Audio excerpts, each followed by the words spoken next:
ठीक है, welcome back to my YouTube channel. आज मैं आप लोगों को सीए से रिलेटेड सारे इन्फॉर्मेशन को बताऊंगा जो सीए करने के लिए आवश्यक है।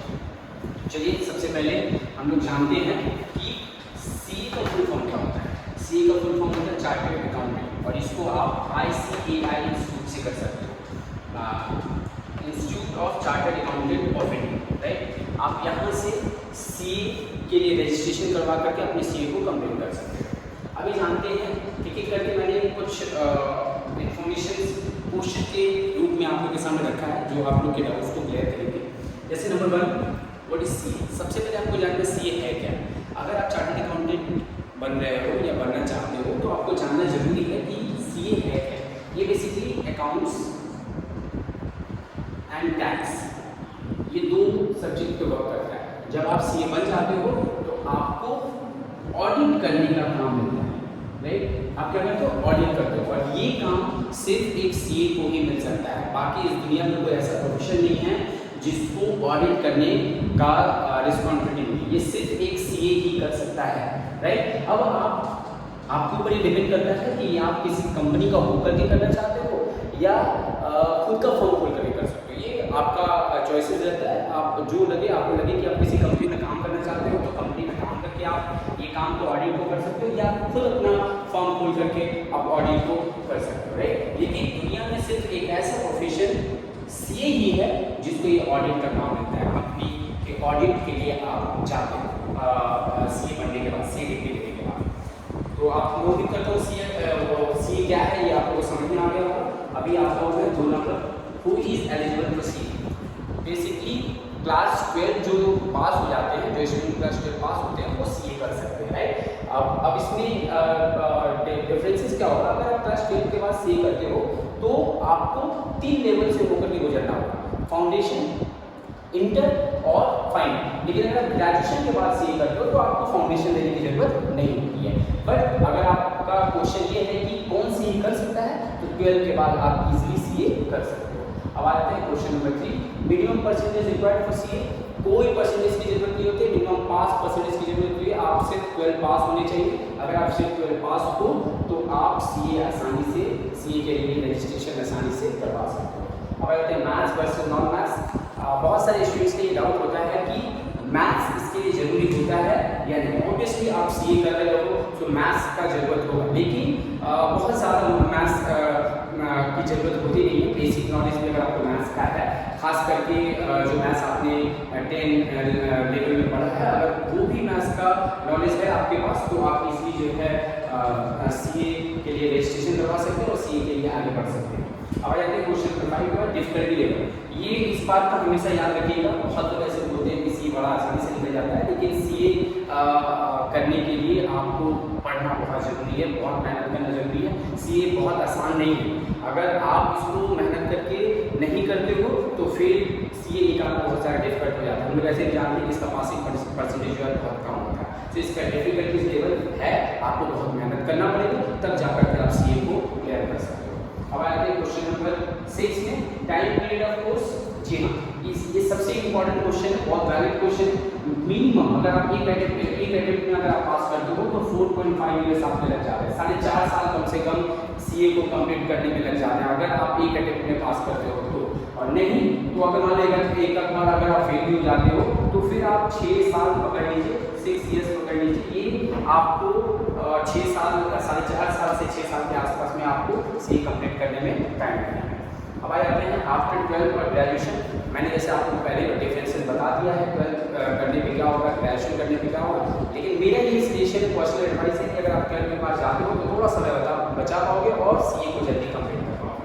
अब आ जाते हैं क्वेश्चन नंबर 8 में, बहुत इंपॉर्टेंट क्वेश्चन है, सैलरी प्रोस्पेक्ट्स। भाई सैलरी क्या होना चाहिए, तो मिनिमम जो है अगर मैं एक एवरेज स्टूडेंट की बात करूँ सीए बनने के बाद 6 लाख से 8 लाख तक का पैकेज जो है आपको मिल सकता है, ठीक है। मतलब साल में 60,000 के आसपास में एवरेज स्टूडेंट 60-70 हज़ार ईजिली जो है आप कमा सकते हो सीए बनने के बाद।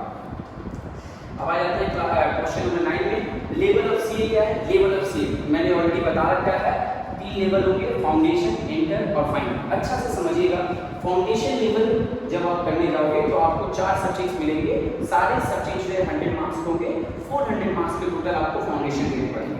राइट, जिसका क्वालिफिकेशन होगा 50%। मतलब आपको 400 पे 50% लाना होगा तो आप फाउंडेशन क्लियर करोगे, राइट। अब आ जाते हैं इंटर के पास। फाउंडेशन क्लियर होने के बाद आप इंटर के लिए रजिस्ट्रेशन करवाते हैं। रजिस्ट्रेशन करवाने आप जब इंटर के लिए रजिस्ट्रेशन करवा लेते हैं तो वहाँ आपको दो ग्रुप मिलते हैं, ग्रुप 1 ग्रुप 2। दोनों ग्रुप में 400 मार्क्स के पेपर होते हैं, मतलब 4 सब्जेक्ट 100 मार्क्स करके ग्रुप 1 में भी रहते हैं और 4 सब्जेक्ट 100 मार्क्स करके ग्रुप 2 में भी रहते हैं, राइट। मतलब दोनों ही मिला करके आपको यहाँ 800 नंबर के पेपर देने होते हैं। जब आप इंटर क्लियर कर लेते हो तो डायरेक्ट आप फाइनल नहीं दे सकते हो। इंटर क्लियर करने के बाद आपको 3 साल का आर्टिकलशिप करने होते हैं। 3 साल का आर्टिकलशिप अगर आप बिग 4 कंपनी से करो तो ज़्यादा बेटर होता है, ठीक है। जितना अच्छा कंपनी से आप आर्टिकलशिप लोगे उतना ही ज़्यादा आपका करियर ग्रोथ होने का चांसेस रहता है। तो आपको फाउंडेशन के बाद इंटर करना है। इंटर कंप्लीट होने के बाद आपको 3 साल के आर्टिकलशिप के पास जाना है। 3 साल का आर्टिकलशिप में से जैसे ही आप 2.5 साल 2.5 ईयर्स आप कंप्लीट कर लेते हो तो उसके बाद आप फाइनल सीए फाइनल दे सकते हो। उस सीए फाइनल में भी आपके 2 ग्रुप रहेंगे, ग्रुप 1 और ग्रुप 2 एज लाइक इंटर, जहां आपको 400 के पेपर ग्रुप 1 में भी मिलेंगे और 400 के पेपर ग्रुप 2 में भी मिलेंगे। वंस आप जैसे ही सीए फाइनल कंप्लीट कर लेते हो, सीए की डिग्री आपको मिल जाती है, राइट, और आप चार्टर्ड अकाउंटेंट बन जाते हो। उसके बाद क्वेश्चन नंबर 10 में आते हैं कॉस्ट, किस इसको करने में कितना पैसा लगेगा। अगर आप फाउंडेशन करते हो तो आपको 10,000 रुपीज़ देने पड़ेंगे लगभग, इंटर करते हो तो लगभग 20,000 और फाइनल करते हो तो लगभग 25,000, मतलब कुल मिलाकर के आपको 55,000 कॉस्ट पे करने होते हैं। इसके अलावा कुछ एक्स्ट्रा एग्जाम फी या कुछ और चार्जेस वगैरह फीस वगैरह रहते हैं, उनको अगर 15,000 में एक एवरेज फिगर दे दूँ तो कुल मिलाकर के 70,000 के आसपास में आप सीए कोर्स को कंप्लीट कर सकते हो। इसके बाद अगर आप ट्यूशन करते हो तो उसमें आप एक्स्ट्रा वो आपका एक्स्ट्रा पार्ट रहेगा कि आप ट्यूशन करते हो या सेल्फ स्टडी से सीए करते हो, तो उस पर डिपेंड करेगा। फिलहाल मैं इतना आपको बता दूं कि लगभग 70,000 में आप सीए आसानी से कर सकते हो। अब आ जाता हूँ मैं क्वेश्चन नंबर 12 एग्जाम से। आपका एग्जाम कब होता है? आपका एग्जाम जो है साल में, सीए का एग्जाम साल में 2 बार होता है, एक बार मई और एक बार नवंबर में।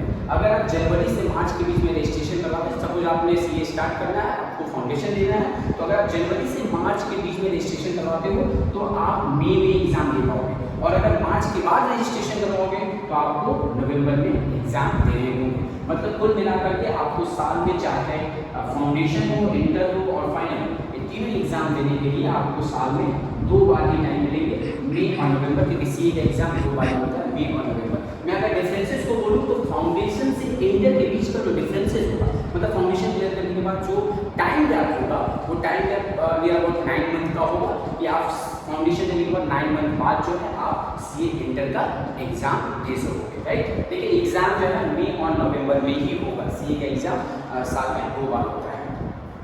इसके अलावा आपको ITSS, ये ITSS information technology soft skill के दो टेस्ट देने होते हैं बेसिकली, एक जूनियर लेवल पे, एक सीनियर लेवल पे। तो ये सारी चीज करने के बाद बेसिकली आप एक सीए मतलब चार्टर्ड अकाउंटेंट बनते हो, जिसका रोल प्ले मैंने आपको ऑलरेडी बता दिया कि उसका रोल प्ले क्या है। आपको आगे चल करके एज एन ऑडिटर के रूप में काम करना होगा, बड़े बड़े कंपनी में जाकर आप ऑडिट करोगे। तो मैं उम्मीद करता हूँ कि सारे इन्फॉर्मेशन जो मैंने आपको दिया है ये आपके सारे डाउट्स को क्लियर करेगा, और आने वाले समय में जब आप सीए करोगे, आने वाले समय में, तो उस समय ये सारे क्वेश्चन जो है आपको सीए करने से पहले आपके जितने भी डाउट्स उसको क्लियर करेंगे। इसके बावजूद भी अगर आपको लगता है कि कोई और भी इंफॉर्मेशन आपको जानना है, आप मेरे कमेंट बॉक्स में ये वो सारे क्वेश्चन जो है आप मेंशन कर सकते हो, ताकि मैं उस डाउट्स को फिर से एक नए वीडियो के माध्यम से क्लियर कर सकूँ। टिल द टाइम मैं उम्मीद करता हूँ कि सारा चीज़ आपको क्लियर हुआ होगा, और बस last but not the least आपको लास्ट में वीडियो कंप्लीट करने से पहले सीए बनने के लिए ऑल द बेस्ट बोलूँगा। थैंक यू वेरी मच, और हाँ, मेरे चैनल को लाइक, सब्सक्राइब और शेयर करना ना भूलें, ताकि मैं इसी तरह के अच्छे वीडियो, इन्फॉर्मेटिव वीडियो बनाते रहूँ। थैंक यू, थैंक्स लॉट, जय।